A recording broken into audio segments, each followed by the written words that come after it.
guys, this is Cassidy here, and I'm in a new video. It's been such a long time since I did any autism videos, and I wanted to start that as a series of videos on my channel. I'm also going to be posting this on my Twitter and Facebook, and other websites that I have. My first topic is sensory processing disorder. This topic, as far as autism, is dear to my heart. I have autism myself, and I wanted to help other autistic people that are having trouble with coping with their issues. Or I want to make professionals and parents more aware to help their child. Okay, sensory processing disorder is something I have myself. I've had it since I was a kid.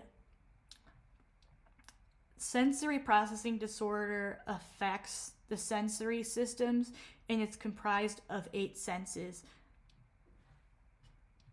Here are the 8 senses, but I want to talk about the main 5 because these are more of what people deal with. There's sight, hearing, touch, smell, or taste.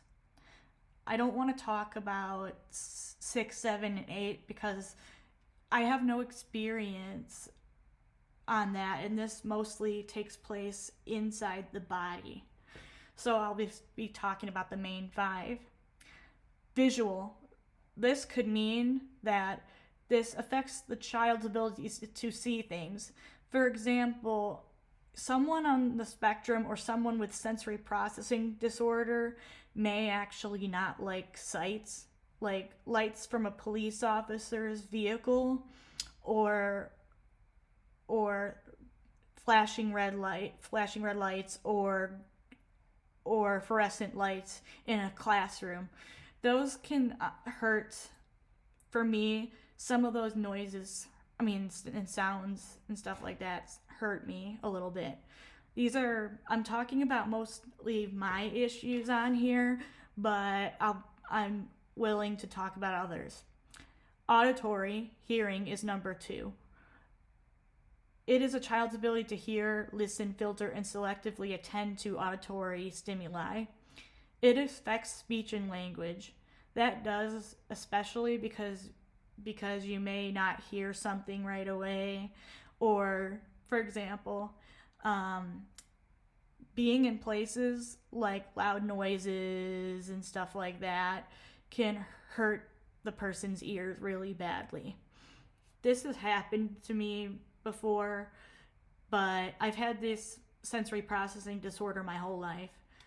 The next one is touch. Anything that can be touched and felt on a child's body through their skin receptors. That can mean clothes, bags, toys. Some of those can be good feelings, some can be bad. So basically, tactile is anything that can be touched. For example, I don't like wearing certain fabrics, like shirts with buttons and stuff like that. It's like wearing an outfit with the tag still on it. I really can't fully explain it to you guys because everyone's case of having sensory processing disorder and being on the spectrum is very different. So I'm also talking about my case. Hopefully I can help someone out there. Okay, I also didn't like being touched as a baby. I was diagnosed with sensory processing disorder when I was an infant. I didn't like being touched. Brushes had to be rubbed on my skin. That would normally help desensitize the child. That's what they did to me. I was hesitant on being touched because I would not like the feeling of it. I've gotten better with my sensory issues, but the only issues I had out of there is wearing certain clothes or loud noises or flashing lights. Taste is also a big issue where this can make it where the child and adult can have a lot of issues with tactile things. Like if they're eating, they may not like certain foods because it's too creamy or tastes different to them. I don't like certain foods like cake with frosting and gooey cheese. it's just, I have a lot of issues with my sensory issues from this as well. And that's a part of the reason I'm a very picky eater. Causes can be genetic or environmental. These are two factors that are taken into consideration, but there is no known cause. Children who are born prematurely or had a behavioral or developmental disorder are likely to have sensory issues. People on the spectrum that have ADD and ADHD can also get this as well, but sensory processing disorder can be on its own. I am on the spectrum, autism spectrum. I have this ADD and ADHD and sensory processing disorder, so I deal with this issue my entire life. So my symptoms have changed over the years. Depending on the severity of a child's sensory processing disorder, a child may or may not outgrow it. In less severe cases, the symptoms will change over time. When you have your family and your support system help you, it'll change like what is affecting you at the current moment. As I said, I didn't like being touched as an infant. That's not an issue with me anymore.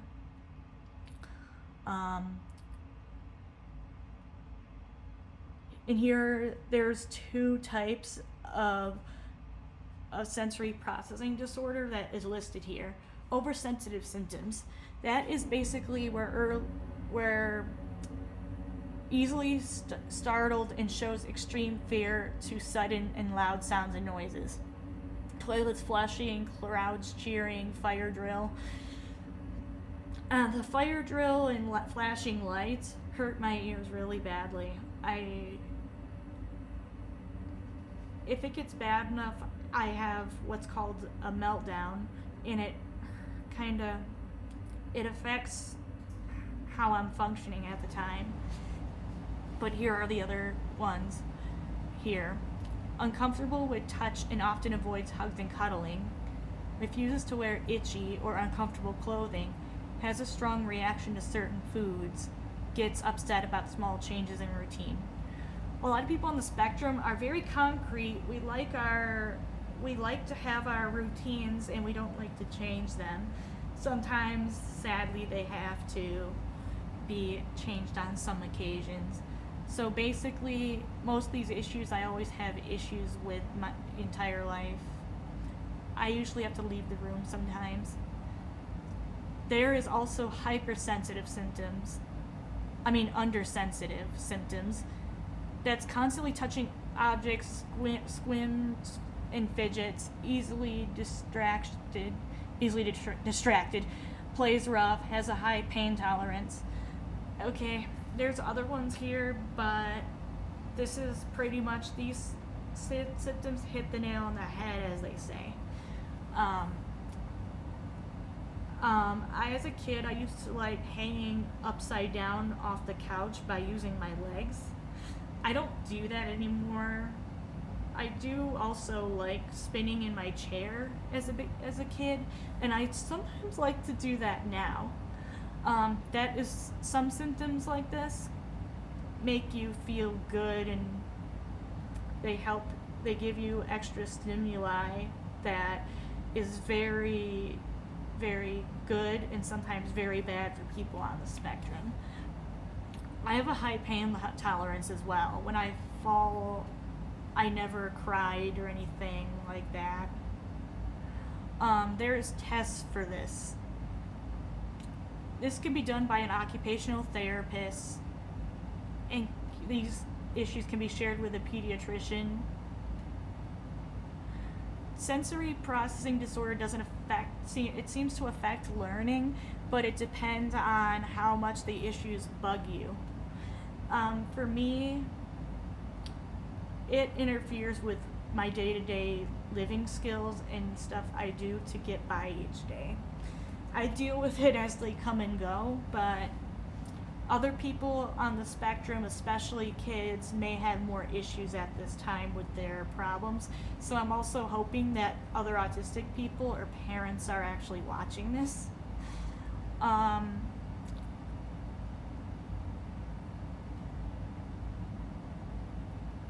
I usually usually there's one thing I like to do. I have a Mickey Mouse backpack and it's soft and fuzzy. I like touching it. That's one of my touches that I like to feel a lot.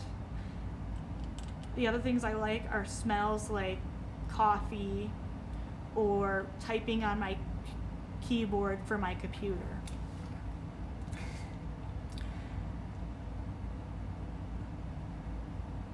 Here is a list of what can help you.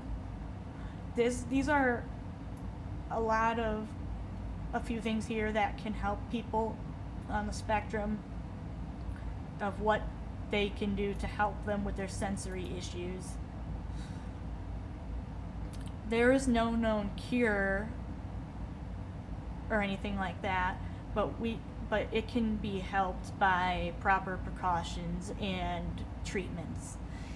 I'm going to be doing more autism-based videos in the future, and this is my first in a series.